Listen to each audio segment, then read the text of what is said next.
자세한 시장의 이야기 먼저 나눠보도록 하겠습니다.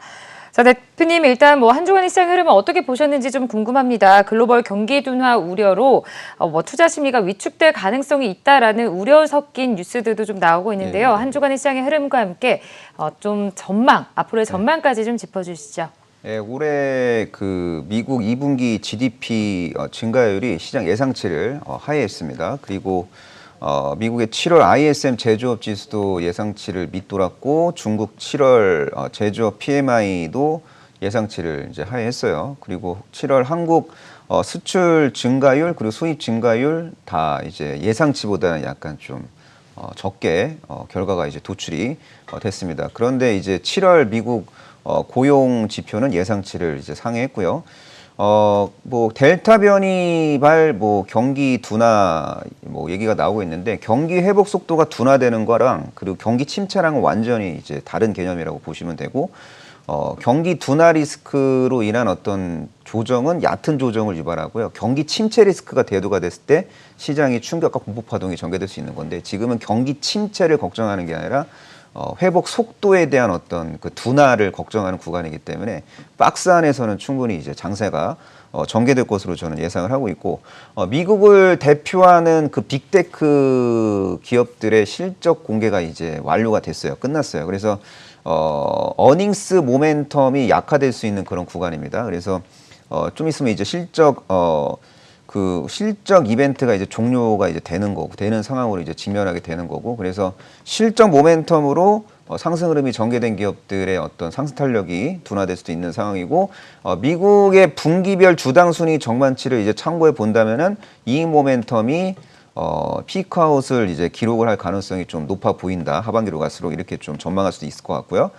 그리고 올해 하반기는 아무래도 기저효과가 약해질 수밖에 없어요. 그래서 실적 증가율이 상반기보다는 낮아질 가능성이 좀 높아 보인다. 이렇게 보시면 되고, 그리고 중국 내 반독점 규제가 중국 정부의 핵심 중점 추진 사항 중에 하나거든요. 그래서 연내 중국 정부의 어떤 기업들, 독과점 기업들에 대한 규제 노이즈는 산발적으로 이슈화될 가능성이 높아 보이고, 하지만 이런 어떤 노이즈가 중국 증시의 변동성을 극대화시키는 그런 요인으로 역할을 할 가능성은 제한적이고, 또 중국 증시가 폭락해서 위안화 약세가 유발되고 신흥국 통화 가치가 이제 하락하면서 외국인들이 한국이나 대만 증시 비중을 줄이는 그 최악의 시나리오로 이제 흘러갈 가능성은 거의 없으니까 너무 걱정할 필요는 없어 보인다고 생각합니다.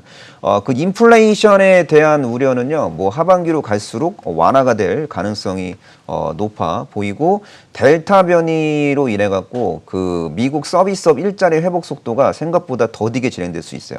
그러니까 7월 미국의 고용 데이터는 예상치를 상회했지만 8월 고용 데이터, 9월 고용 데이터는 서비스업 경기 둔화 영향 등으로 인해 갖고, 그러니까 델타 변이 때문에 델타 변이가 서비스업에 직접적인 악영향을 끼칠 수밖에 없거든요. 그래서 예상보다 고용 데이터가 부정적으로 나올 수 있습니다. 그래서 8월 초 공개 7월 고용 데이터는 좋게 나왔지만 9월 초 공개 8월 고용 데이터는 부정적으로 나올 수 있기 때문에 연준 입장에서도 테이퍼링을 서두르기가 좀 상당히 버거운 상황이라고 보시면 될 것 같아요. 그래서 연준이 출구 전략을 너무 빠르게 급박하게 서두를 이유는 없어 보이고, 그리고 미국이 긴축을 본격적으로 하기 전까지 지금 나름대로 시간적인 여유가 저는 있다고 생각하고 있고, 연준은 고용 데이터하고 인플레이션 데이터를 차고 넘치게 확인한 다음에 테이퍼링 스케줄을 공개할 가능성이 높아 보입니다. 그래서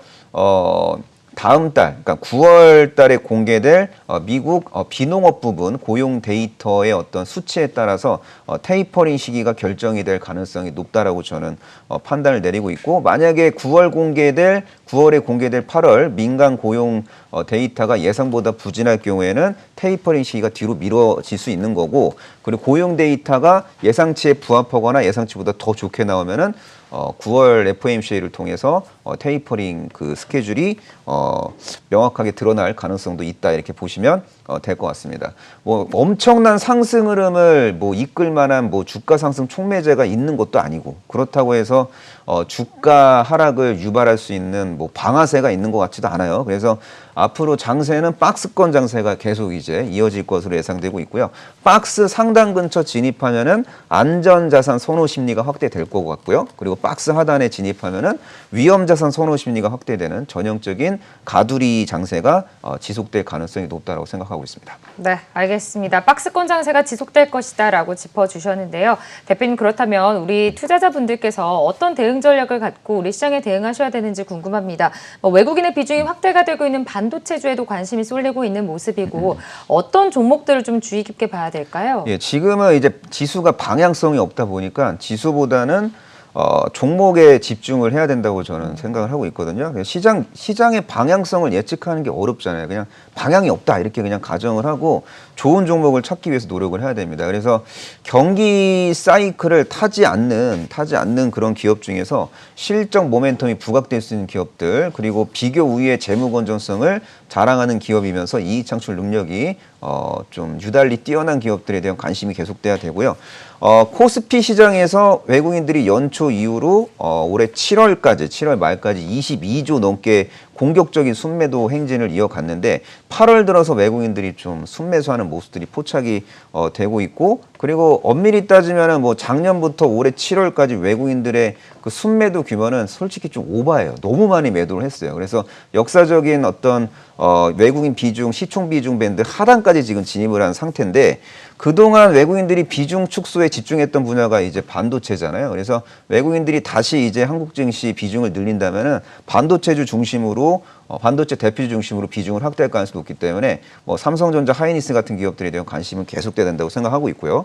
그리고 내년에는 테이퍼링이 아마 실시가 될 수밖에 없어요. 테이퍼링은 우리가 안고 가야 될 변수라고 저는 생각합니다. 그리고 바이든 행정부가 이제 추진하고 있는 공격적인 인프라 정책도 이제 본격적으로 드라이브가 내년부터 걸릴 가능성이 높아 보여요. 그래서 이런 변수들을 종합적으로 이제 여러 가지 변수를 종합적으로 고려하면요, 원달러 환율 레벨이 올해보다 내년에는 높은 위치에서 거래가 될 가능성이 높아 보입니다. 그래서 올해보다 달러 가치 강세가 예상이 되는 내년에는 아무래도 이제 달러 가치가 이제 점진적 우상향 흐름을 보일 때 수혜를 보는 자동차주에 대한 관심도 필요하다고 저는 생각하고 있고, 그리고 실적 시즌 이후도 우리가 이제 고민을 해야 될 것 같은데, 2분기 실적 모멘텀으로 이제 상승한 종목들은 이미 호실적 공개가 됐잖아요. 그래서 호재가 공개되면 이제 호재로서 역할을 제한적으로 하거든요. 그래서 아마 실적 모멘텀으로 오버슈팅 나온 종목들은 상승 탄력이 둔화될 가능성이 높아요. 그래서 미래 실적이, 그러니까 내년도 실적이 좋은 기업들 중에서